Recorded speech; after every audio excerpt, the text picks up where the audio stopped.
semuanya, kembali lagi bersama saya Sofia Zaki. Di sini saya akan mempresentasikan tentang tugas ALP part 1 saya, yaitu tentang investasi Huawei di Afrika. Di tugas tersebut ada pertanyaan tentang karakteristik pasar Huawei, manfaat yang didapatkan oleh investor asing di Afrika, dan ketiga adalah bagaimana cara Huawei untuk berinvestasi di Afrika. Mari simak sampai akhir. Teman-teman semuanya, mari kita bahas tentang Afrika terlebih dahulu.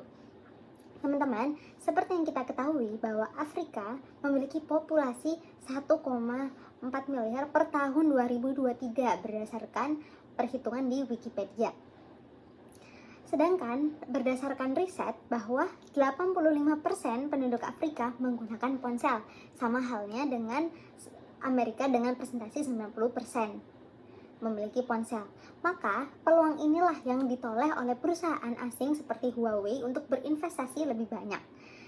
Pertama-tama kita pelajari dulu karakteristik pasar di Afrika. Karakteristik pasar di Afrika yang ditoleh oleh perusahaan handphone adalah, yang pertama adalah pertumbuhan yang pesat yang terjadi di Afrika.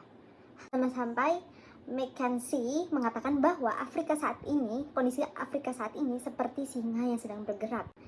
Ya, dikarenakan sudah banyak infrastruktur yang berkembang dengan pesat, banyak perusahaan yang menengah sudah upscale ke atas gitu, sudah upgrade gitu, sehingga McKinsey mengatakan bahwa Afrika adalah singa yang sedang bergerak gitu, dan akan diramal akan maju di beberapa tahun kemudian. Yang kedua adalah Afrika memiliki sumber daya alam dan sumber daya manusia yang melimpah. Contoh sumber daya alam, apa sih contoh sumber daya alam itu seperti pertambangan, emas, tekstil, dan lain-lain. Begitupun juga sumber daya manusia. Seperti yang saya sebutkan di awal bahwa populasi Afrika sangatlah meningkat dan cukup tinggi. Oleh karena itu, dan kebanyakan adalah menengah ke bawah. Maka itu adalah peluang buat investor untuk mempekerjakan sumber daya manusia yang melimpah itu, sehingga perusahaan kelak tidak akan kesusahan mencari sumber daya manusia dan sumber daya alam. Lalu yang terakhir yang paling sangat ditoleh, yang poin pertama, yaitu memiliki potensi besar. Seperti yang saya sebutkan di awal bahwa 80% dari 1, sekian miliar populasi di Afrika menggunakan telepon seluler, dan itu cukup banyak. Apalagi sekarang era digital semakin berkembang pesat, pasti sudah sangat meningkat jauh dibandingkan tahun lalu. Oleh karena itu, karakteristik inilah yang dioleh dan dicari peluangnya oleh investor. Lalu apa aja sih yang didapatkan oleh investor asing apabila berinvestasi di Afrika? Yang pertama yaitu adalah bisa ekspansi lebih cepat dengan cost yang lebih rendah. Ya, seperti teman-teman ketahui bahwa kurs di Afrika sangat cukup rendah.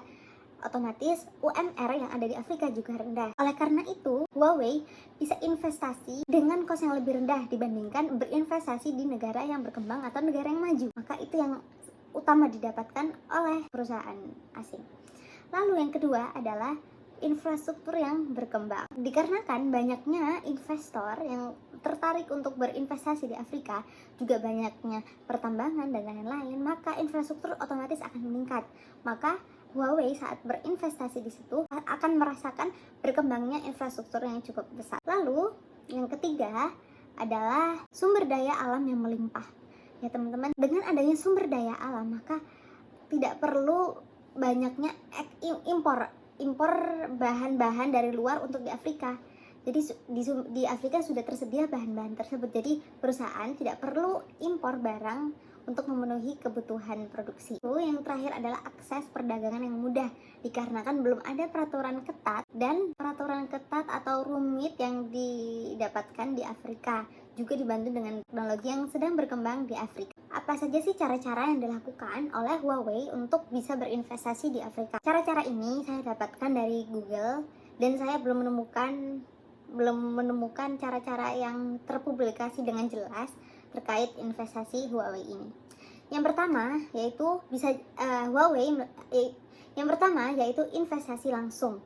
Huawei bisa melakukan investasi langsung dengan mendirikan anak-anak perusahaan atau cabang di negara-negara Afrika.